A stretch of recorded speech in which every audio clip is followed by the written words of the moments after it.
നമ്മൾ ക്യാസിയ പ്രൊജക്റ്റിലോട്ട് വന്നു കഴിഞ്ഞാൽ നമ്മുടെ ഏറ്റവും പ്രോമിനന്റ് ആയിട്ട് നിൽക്കുന്ന ഒരു പ്രൊജക്റ്റാണ്. നമ്മളിപ്പോൾ ഫുൾ സ്വിംഗിൽ നമ്മൾ ചെയ്തുകൊണ്ടിരിക്കുന്ന ഒരു പ്രൊജക്റ്റാണ്. അപ്പോൾ അതിന്റെ കുറേ അധികം ഫീച്ചേഴ്സ് ഇപ്പോൾ ഞങ്ങൾക്ക് വരുമ്പോഴാണെങ്കിലും ഫീൽ ചെയ്തിട്ടുള്ള ഈ പറഞ്ഞ ഒരു ഔട്ട്സൈഡ് വ്യൂ കിട്ടുമ്പോൾ തന്നെ നമുക്ക് മനസ്സിലാവും ഇതിനകത്ത് എന്തൊക്കെയോ കാര്യങ്ങൾ ഫെസിലിറ്റീസ് നമ്മൾ പ്രത്യേകതയുള്ള കുറേ കാര്യങ്ങൾ അതിനകത്ത് ഒരുക്കിയിട്ടുണ്ടെന്നുള്ളത് നമുക്ക് മനസ്സിലാവും. ഇപ്പോൾ ഇതിന്റെ മറ്റ് ഫെസിലിറ്റീസ് അമ്യൂണിറ്റീസ് ഒക്കെ എങ്ങനെയാണ്?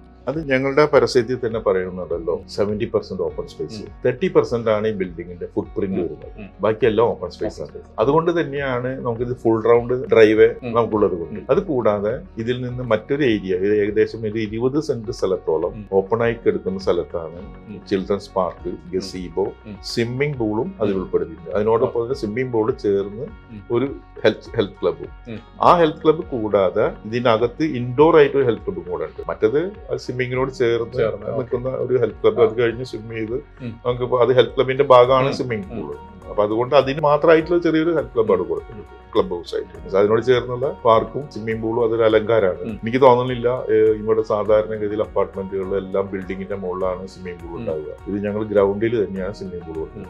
അപ്പൊ പലരും ചോദിച്ചു, അപ്പൊ അത് പ്രൈവസിയുടെ ഭാഗമായിട്ട് ചോദിച്ചു. ഇന്നത്തെ ഒരു കാലഘട്ടം ഇങ്ങനെ മാറിക്കൊണ്ടിരിക്കുകയാണ്. ഈ കാലഘട്ടത്തിലെല്ലാം നമ്മൾ ഈ ഒരു സ്വിമ്മിംഗ് പൂൾ ഓപ്പൺ ആയിട്ട് തന്നെയാണ് പലയിടത്തും കൊടുത്തു വരുന്നത്. ഇനി ആ ഒരു ചേഞ്ചും കൂടെ നമ്മുടെ ഈ കൺസ്ട്രക്ഷന്റെ സംസ്കാരം മാറണമെന്നുള്ള ഉദ്ദേശത്തിലാണ് നമ്മൾ പറഞ്ഞത്.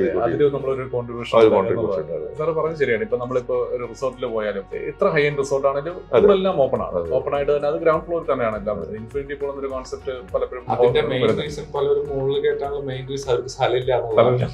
അത് നമ്മള് ബാക്ക് ടു നമ്മുടെ ഡിസൈൻ ഒരു പോയിന്റിൽ തന്നെ എത്തി. നമ്മള് അത് ഓപ്പൺ ആക്കി വെക്കുന്നതിന്റെ മെയിൻ റീസൺ നമുക്ക് ഇത്ര സ്ഥലമുണ്ട്, നമ്മൾ അതിന്റെ ഏറ്റവും മിനിമം ആണ് നമ്മൾ ബിൽഡിംഗിന്റെ ഫുട് പ്രിന്റ് എടുത്തിട്ടുള്ളൂ. അതുകൊണ്ടാണ് നമുക്ക് അങ്ങനെ ഓപ്ഷൻ കിട്ടുന്നത്. 70% ഓപ്പൺ സ്പേസ് പറയുമ്പോൾ നമുക്ക് അതിന്റെ കൂട്ടത്തിൽ വാല്യുവേഷൻ ആയിട്ട് കിട്ടുന്ന ബൈ പ്രോഡക്ട്സ് ആണ് ഇതെല്ലാം എന്നുള്ളതാണ്. പക്ഷെ ഇതിന്റെ എല്ലാ സൗകര്യങ്ങളും ബയേഴ്സിനാണ്. ഇതെല്ലാം എൻജോയ് ചെയ്യാൻ പോകുന്നത് അവരാണ്, നമ്മളല്ല. അപ്പൊ നേരത്തെ പറഞ്ഞല്ലോ വാല്യൂ, അതായത് ഒരു ബയർ പൈസ മുടക്കുന്നത് അവന്റെ അധ്വാനത്തിന്റെ ഒരു നിശ്ചിത ശതമാനമാണ്. അത് അവൻ അധ്വാനിച്ച പൈസയാണ്. ആ പൈസ നമ്മളിലേക്ക് തരുന്നത് വേറൊരു പർപ്പസിലാണ്.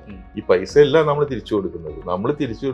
അവന്റെ വർദ്ധിത മൂല്യത്തോടു കൂടെയുള്ള ഒരു അപ്പാർട്ട്മെന്റ് ആണ് കൊടുക്കുന്നത്. അവൻ 10 രൂപ മുടക്കി കഴിഞ്ഞാൽ അത് 12 രൂപയാക്കി കൊടുക്കാൻ ഒരു ബിൽഡർക്ക് സാധിക്കണം. ആ 10 രൂപ 8 രൂപയായി കഴിഞ്ഞാൽ അത് അവന് നഷ്ടമായിരിക്കും.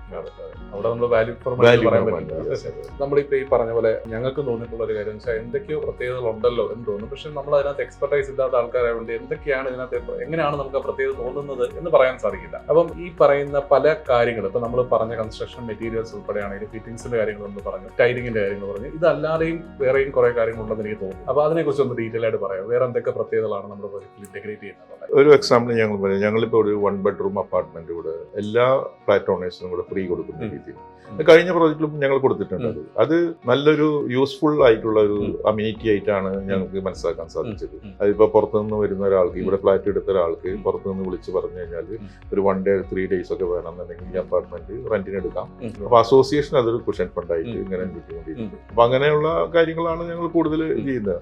ഒരു ബയർക്ക് എന്തൊക്കെ ബെനിഫിറ്റ് കിട്ടുന്നുണ്ടോ, ആ ബെനിഫിറ്റ് കിട്ടുന്ന ഏതൊക്കെ രീതിയുണ്ടോ ഞങ്ങളെക്കാൾ കഴിയുന്നത്, ആ പരിധിയിൽ നിന്നുകൊണ്ട് ഞങ്ങൾ എന്തൊക്കെ വേണമെന്നുണ്ടെങ്കിലും ഏതറ്റം വരെ വേണമെങ്കിലും ഞങ്ങൾ ചെയ്യുന്നതിന് യാതൊരു തർക്കമില്ല. അതുകൊണ്ട് തന്നെയാണ് പല കാര്യങ്ങളും ഇങ്ങനെ പോസിറ്റീവായിട്ട് ബയേഴ്സ് ഞങ്ങളോട് സംസാരിക്കുന്നത്. ഞങ്ങളുടെ ഈ പ്രോജക്റ്റിൽ ഇന്നതെന്നുള്ള രീതിയിൽ അത് കേൾക്കുമ്പോൾ ഞങ്ങൾക്ക് ഒരു മാനസികമായിട്ട് സുഖം കിട്ടുന്നു. അതൊരു ജസ്റ്റ് ഒരു റൂമും ഒരു ടോയ്ലറ്റും അല്ല, 1 ബെഡ്റൂം അപ്പാർട്ട്മെന്റ്. അതിലൊരു ലിവിംഗ് ഡൈനിങ് ഹാൾ ഉണ്ടാവും, ഒരു സെപ്പറേറ്റ് ബെഡ്റൂം, അറ്റാച്ച്ഡ് ടോയ്ലറ്റും ഒരു കിച്ചണറ്റും ഉണ്ടാവും. അങ്ങനെ തന്നെ ഒരു ജസ്റ്റ് ഒരു റൂമായിട്ടല്ല നമ്മൾ പ്രൊവൈഡ് ചെയ്യുന്നത്. നേരത്തെ നമ്മൾ ഈ അമ്യൂണിറ്റീസിന്റെ കാര്യം പറഞ്ഞു. അതിൽ നേരത്തെ പറഞ്ഞല്ലോ നമ്മൾ സീനിയർ സിറ്റിസൺസ് ഇവിടെ നടക്കാനുള്ള നടക്കാന്ന് പറഞ്ഞാൽ അതൊരു ജോഗിങ് ട്രാക്കാണ്. ഒരു ജോഗിങ് ട്രാക്ക് നേരത്തെ പറഞ്ഞ ഒരു ബിൽഡിങ്ങിന്റെ ഫുൾ റൗണ്ട് നടക്കാനുള്ള അമ്യൂണിറ്റി ഉണ്ട്, സൗകര്യങ്ങളുണ്ട്. അത് ഒരു റൗണ്ട് നടന്നാൽ ഏകദേശം 250 മീറ്ററോളം ഒരു റൗണ്ട്.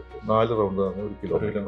ഈ 4 കിലോമീറ്റർ അല്ലെങ്കിൽ ഒരു റൗണ്ട് നടക്കുന്നതിനിടയിൽ റെസ്റ്റ് എടുക്കണം തോന്നുകയോ അതല്ലെങ്കിൽ വേറെ എന്തെങ്കിലും ചെറിയ കയ്യോ കാലിനോ ഉള്ള ഒരു എക്സസൈസ് ചെയ്യണം തോന്നുകയാണെങ്കിൽ ഓപ്പൺ ജിം കൊടുക്കുന്നതാണ്. ചെറിയ എക്സസൈസുകൾ ചെയ്ത് ബ്രേക്ക് ചെയ്തിട്ട് നടക്കാവുന്ന രൂപത്തിലുള്ള ഈ ഡ്രൈവിനോട് ഈ വാക്ക്വേനോട് ചേർന്ന് പല സ്ഥലങ്ങളിലും ഇങ്ങനെ ഓപ്പൺ ജിമ്മിന്റെ പല അമ്യൂണിറ്റീസ് നമ്മൾ കൊടുത്തിട്ടുണ്ട്. ഈ പറഞ്ഞ ജോഗിങ് ചെയ്യുന്ന ആൾക്കാർക്ക് ഒരു ഉപകാരപ്രദമായിരിക്കുന്നതാണ്. പിന്നെ അതിൽ തന്നെ എൻട്രൻസിനെ കുറിച്ച് പറയുകയാണെന്നുണ്ടെങ്കിൽ ഈ ബിൽഡിങ്ങിലേക്ക് വരുന്ന എൻട്രൻസ് അതൊരു ഡബിൾ ഹൈറ്റ് എൻട്രി ആണ് ഉദ്ദേശിക്കുന്നത്. അത് വളരെ മനോഹരമായിട്ടാണ് അത് ഡെക്കറേറ്റ് ചെയ്ത് ഞാൻ ഉദ്ദേശിക്കുന്നത്. അതിന്റെ വർക്കുകൾ അതും ചെയ്തു വരുമ്പോൾ വളരെ ബ്യൂട്ടിഫുൾ ആയിരിക്കുന്നതാണ്.